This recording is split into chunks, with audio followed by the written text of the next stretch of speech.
are there keys everywhere?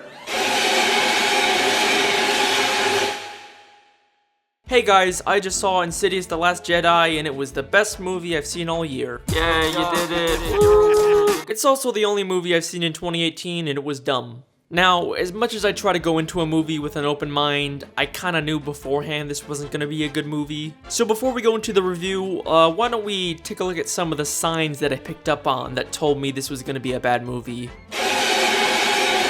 Sign number 1, it came out in January. When studios want their movies to get an award nomination, they'll usually release them at the end of the year, so when a studio doesn't have any faith in a movie, they'll dump it in January. Remember the Bye Bye Man? Bye Bye Man. Sign number 2, it's the 4th Insidious movie. You've probably noticed that when a movie gets a sequel, it's usually not as good as the original. Sometimes you can get away with a good trilogy, but when you get 4 movies in there, that's pushing it too far. Notice how most movie franchises will actually try and hide the fact that it's the 4th movie. Instead of calling it Insidious Chapter 4, it's Insidious: The Last Key. There's even an extra layer of deceptive marketing here with the title. When a movie franchise sometimes has too many sequels, people might be like, seriously, they're making another Resident Evil, and just not see it. So what the studio does is they'll put the final chapter in the title, so people will be like, oh my god, it's the last one. They're gonna do something crazy this time, I gotta go see it. But once you call a movie the final chapter, you gotta commit to it. You can't make any more sequels, unless you do like a reboot like Jigsaw. So Insidious thought they'd be a little sneaky and just call it The Last Key. So people will be like, oh my god, it's got the word last in it. It means it's the last one. I gotta go see it. And then if they make a 5th one, the studio can just be like, hey, we never said this was the last one. I'm not saying every movie that has the word last in it is doing this, but there wasn't even any last key in this movie. There was lots of keys in the movie, sure, but there was never one key that was important, or a last key. The only reason why they used the word last was to bamboozle you. And if there's a 5th Insidious movie, I guarantee you, I guarantee you it'll be called Insidious: The Final Chapter. That's an Alex Bale guarantee. It's gonna happen. And sign number 3, the director.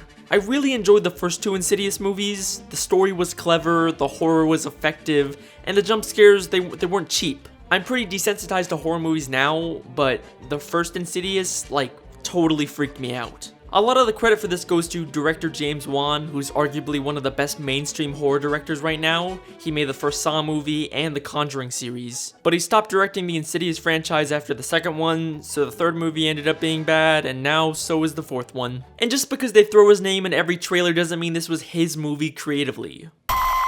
So, if you want to know if it's worth seeing a movie, maybe keep an eye out for any of these signs. Now, without further ado, let's get into my review of Insidious: The Last Airbender. Insidious Chapter 4 is a prequel to the first 2 movies, but a sequel to the 3rd movie. It's a pre-sequel. The movie follows Elise, who's a psychic lady who helps people with their ghost problems. Elise is played by Lin Shaye, and through all 4 movies, she's been consistently really good. And then there's the big main bad guy of the movie, Key Fingers. His fingers are keys. It's like Freddy Krueger, but with key fingers. Like with a lot of Blumhouse movies, I was on the fence about whether I thought it was creepy or stupid, but after watching the movie, I'm on the stupid side of the fence. I'm a spooky key fingers! The main ghosts in the other movies were all fleshed out pretty well, or at least they were given something to do, but nope.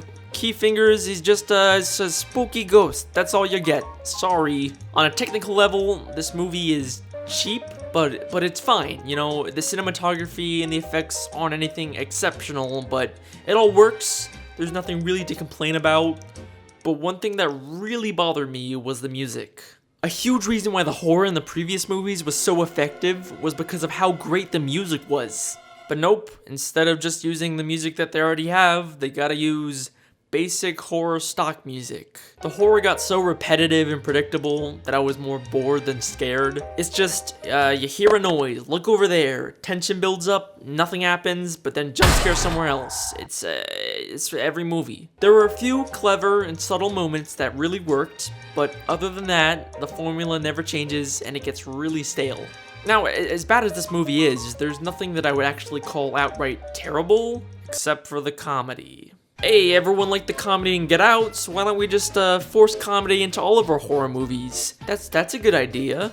Haha, she's psychic and we're sidekicks. Did you think that was funny? You're gonna love it the third time they say it. Surprisingly, I think one of the stronger parts of this movie is actually the plot, which is usually the worst part of a horror film. We get flashbacks to Elise as a child, and she has a nice character arc. There's a part in the movie where we keep seeing this one ghost, but then there's a twist where, oh my god, that's not a ghost, that's just a real, regular living person. And that's a good idea for a twist. I've never seen that done before, but it really didn't go anywhere or lead to anything. What a twist! And then the ending. The ending. So in the beginning flashback, Elise's mom gets killed by Keyfingers. Then in the end of the movie, Elise's mom shows up as a ghost and kills Keyfingers in like 2 seconds. Why is she able to do this? I don't know. Oh yeah, and this is the exact same way that Insidious Chapter 3 ended. The protagonist's mother dies in the beginning and then shows up in the end as a ghost to save the day. Stop doing it. I'm gonna give Insidious and The Last Crusade a 5 out of 10. It had some good moments, but there wasn't enough jump scares. It's not good unless it ends with a jump scare.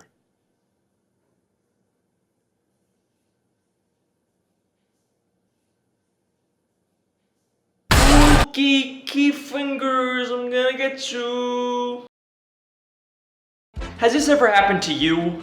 Oh no, I dropped all my keys. Introducing Keyfingers! Look how easy it is to just unlock your door now. It's so, look how, okay, well I got another one. Look how easy it is. It's, now you gotta, look how easy that was. I can't get out. Keyfingers, no! Can't get out.